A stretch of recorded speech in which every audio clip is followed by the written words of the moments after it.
Imaginez la scène, elle est brutale, un sommet crucial se prépare, l'Alaska à l'horizon, le froid mordant du Grand Nord, deux géants de la politique mondiale vont s'y rencontrer, Donald Trump, Vladimir Poutine, le monde entier retient son souffle devant cette perspective, conscient que l'avenir proche de la stabilité globale est en jeu, mais un acteur majeur, l'Europe, est ostensiblement ignoré, complètement mis à l'écart des discussions et des préparatifs. C'est une humiliation publique retentissante, une gifle diplomatique inattendue, cinglante et lourde de conséquences.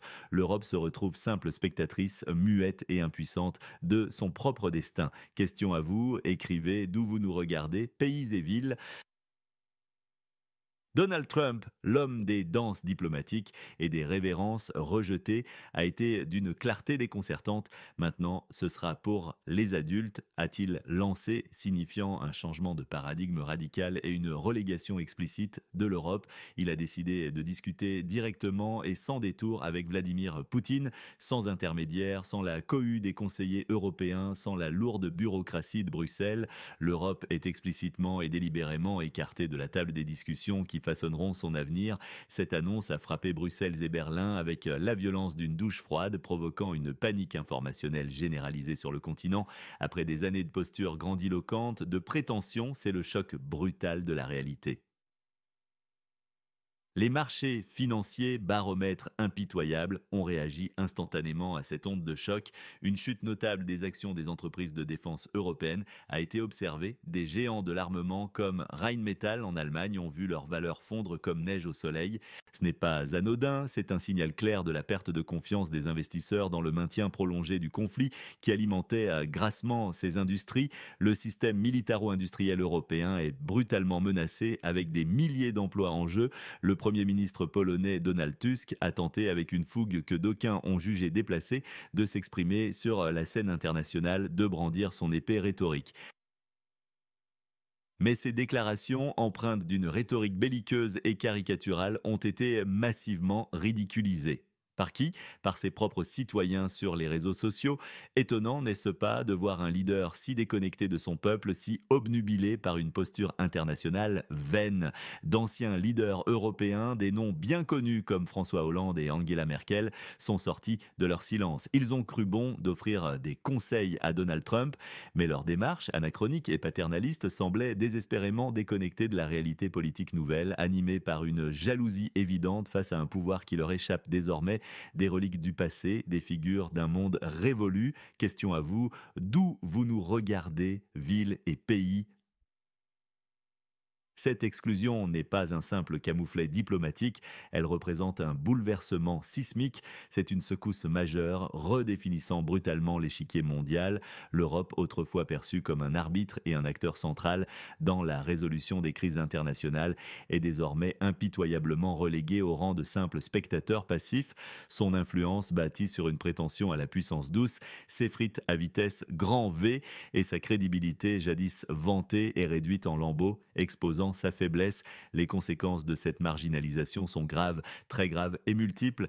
Politiquement, l'Union européenne perd toute crédibilité et influence significative sur la scène mondiale. Incapable de peser sur les décisions cruciales, elle risque un déchirement interne sans précédent.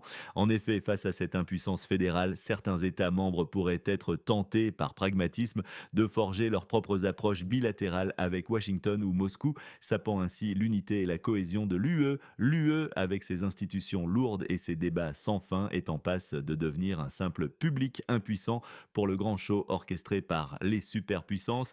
Militairement, le paradoxe est cruel. Si une paix venait à être conclue entre les deux géants, les budgets de défense européens, gonflés par la rhétorique du conflit, pourraient s'effondrer.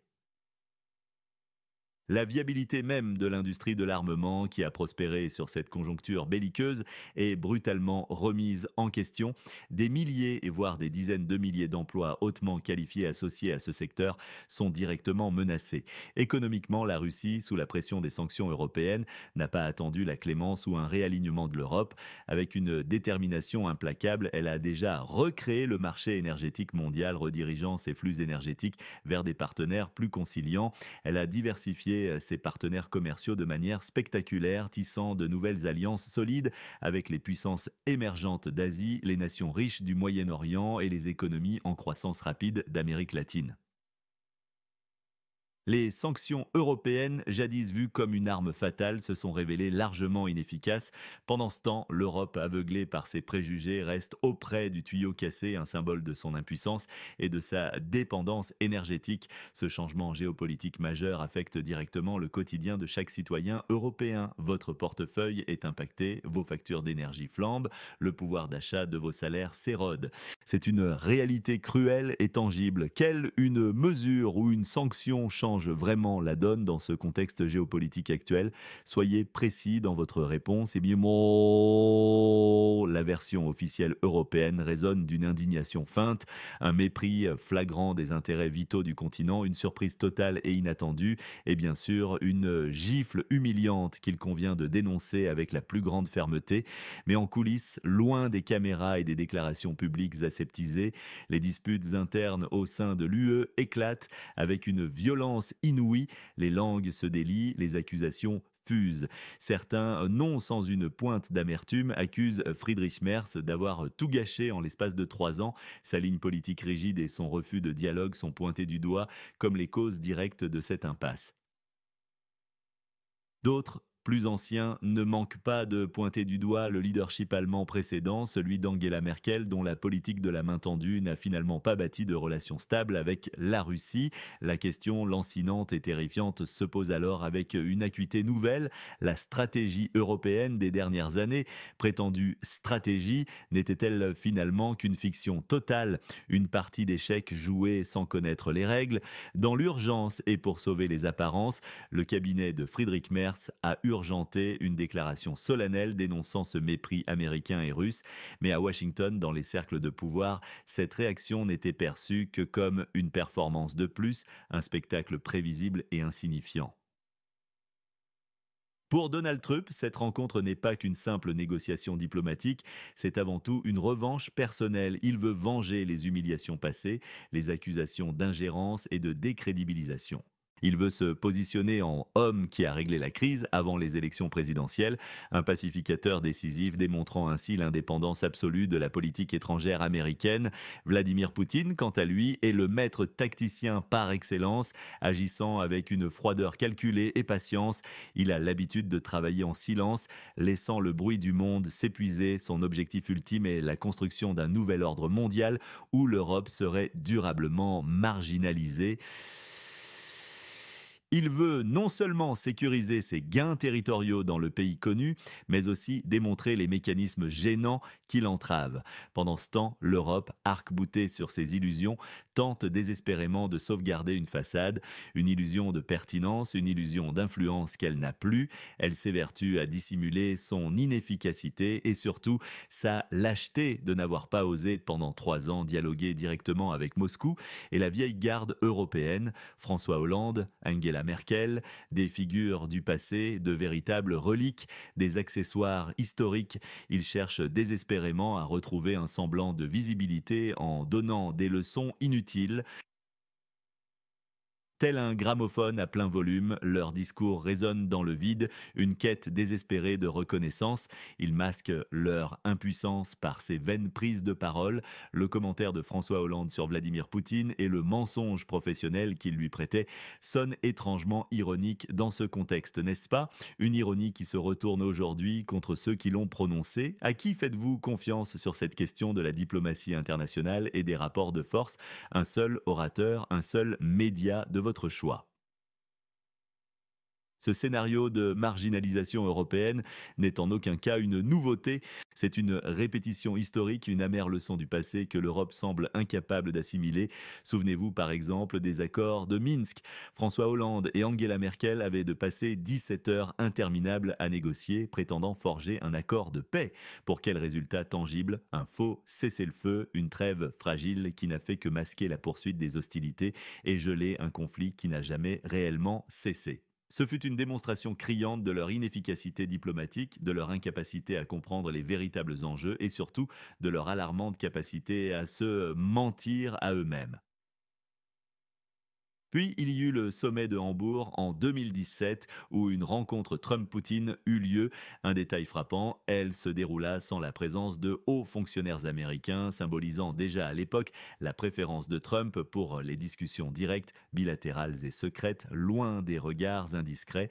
Un an plus tard, à Helsinki en 2018, la même dynamique se répéta encore plus crûment. Trump déclara publiquement qu'il faisait confiance à Poutine plutôt qu'à ses propres services de renseignement, une provocation calculée, une volonté manifeste de briser les conventions diplomatiques et de traiter directement avec le Kremlin. L'Europe, elle n'était pas invitée à ces fêtes de la diplomatie des grands, jamais. Sa voix n'avait aucune place à ces tables où se dessinaient des pans entiers de son avenir. Dans ce contexte, la Pologne et sa classe d'hystérie anti-russe est un cas d'étude particulièrement révélateur. Chaque mouvement russe, même le plus anodin à 1000 kilomètres de ses frontières, est perçu et présenté comme une menace directe, une peur ancrée dans une longue et douloureuse histoire de méfiance et de victimisation. Mais pendant que Varsovie vociférait et que l'Europe s'indignait pendant 3 ans, l'Europe, dans son ensemble, n'a rien fait de concret pour prévenir ou résoudre la crise. Pas un appel significatif, pas une tentative sérieuse de dialogue, pas même une minable rencontre avec Poutine qui aurait pu offrir une porte de sortie ou un canal de communication. Faux. Seules des résolutions vides, des listes de sanctions inefficaces et des déclarations de colère stridentes ont constitué l'arsenal diplomatique européen. Cette inaction coupable contraste brutalement avec la nouvelle approche directe États-Unis-Russie. Pendant que l'Europe geignait et se complaisait dans son immobilisme stérile, la Russie, elle, a reconstruit méthodiquement sa logistique. Elle s'est tournée résolument vers l'Asie, le Moyen-Orient, l'Amérique latine, tissant de nouvelles alliances économiques et énergétiques, s'adaptant avec une rapidité déconcertante aux défis imposés par les sanctions. L'Europe figée reste désespérément auprès du tuyau cassé, symbole de son immobilisme sidérant. Oh, quel événement dans le secteur des relations internationales a été, selon vous, le plus sous-estimé par les médias cette année? Nommez-le et expliquez-nous pourquoi. Le pire scénario pour l'Europe est désormais une réalité probable. Donald Trump et Vladimir Poutine, mus par leurs propres agendas convergents, parviendront très probablement à un accord bilatéral. Cet accord légitimera les acquis russes dans la nation frontalière, reconnaissant ainsi une nouvelle carte géopolitique que l'Europe n'aura pas le pouvoir de contester. Plus encore, il démantèlera les mécanismes gênants pour Moscou, et tout cela, la plus grande humiliation étant là, sans aucune consultation européenne. L'Europe, abasourdie et impuissante, sera de facto forcée d'accepter le fait accompli, subissant les décisions prises par d'autres. Elle devra gérer seule les retombées économiques, sociales et politiques. Elle s'efforcera de commenter, de s'intégrer après coup, par pure inertie. Une simple figurante, l'industrie de l'armement européen tremble sur ses bases, les marchés financiers, lucides et calculateurs par nature, ont déjà tiré leurs conclusions et anticipent avec une froide logique la fin de l'ère des commandes militaires massives. Le retour à la paix, aussi souhaitable soit-il pour les populations, pourrait paradoxalement signifier une catastrophe économique pour certains lobbies européens. Les actions des entreprises de défense pourraient s'effondrer. Non. Pendant que Poutine continue de travailler en silence avec l'intégralité de son échiquier dans la tête, il procède à une stratégie d'épuration. Il débarrasse le champ des éléments inutiles et consolide méthodiquement un statu quo résolument favorable à Moscou. Et Trump, avec sa brutalité, il claque la porte aux Européens, les congédiant, il arrange les chaises à sa convenance, mais il est clair que la place de l'Europe n'est pas prévue. Il est le joueur avec du poids, celui qui détient les cartes maîtresses. L'Europe, elle reste là, ridicule, avec ses jumelles et son affiche. Ça nous concerne, clamant sa pertinence. Mais personne ne les écoute vraiment. Leur voix ne porte plus, c'est l'impuissance absolue. À Berlin, les sessions de brainstorming d'urgence tournent en boucle sur la même question terrifiante. Que faire si tout ce système militariste construit autour du conflit dans le pays connu s'effondre soudainement? Votre pronostic sur la date? Quand le conflit dans la nation frontalière pourrait-il prendre fin? Donnez un mois et une année et expliquez en une phrase la raison principale de votre prédiction. Oh, cette situation est une gifle, une humiliation sans précédent pour les dirigeants européens. Des années de posture, des années de danse diplomatique, des années d'une cohue européenne prétentieuse, tout cela pour être relégué au rang d'enfants qu'on n'a pas invités à la fête. La question est simple, sommes-nous prêts à accepter ce rôle de simple public? Les citoyens européens sont-ils fatigués de ces élites incompétentes et déconnectées, fatigués de ces politiciens qui ne jouent le rôle de décoration et applaudissent quand on leur dit? Une thérapie de groupe pour se rassurer n'y changera rien. La réalité est brutale, le peuple polonais, lui, l'a bien compris, il exige des solutions concrètes, assez des grands mots vides, assez de cette info-panique stérile. Il est temps de voir la vérité en face. L'Europe n'intéresse personne, a clairement affirmé Donald Trump. C'est un jugement brutal. Mais au fond de vous, n'est-ce pas la dure réalité? La perte de crédibilité est totale. Le ressentiment des citoyens européens envers leurs dirigeants est palpable. Ils sont perçus comme incompétents, déconnectés des problèmes réels, les factures, les salaires. Un risque de désillusion massive plane. Poutine et Trump sont les gagnants, l'UE et ses institutions les perdants. Ces politiciens, Merz, Tusk, Hollande, Merkel, voient leur influence anéantie. Les citoyens européens sont les victimes de cette incompétence. Dites-nous, d'où nous regardez-vous en ce moment, ville et pays? Abonnez-vous à notre chaîne pour un décryptage sans filtre, activez la cloche des notifications pour ne rien manquer, partagez cette vidéo avec vos amis pour éclairer ceux qui dorment encore. Votre soutien est essentiel pour nous permettre de continuer à diffuser une information juste et percutante.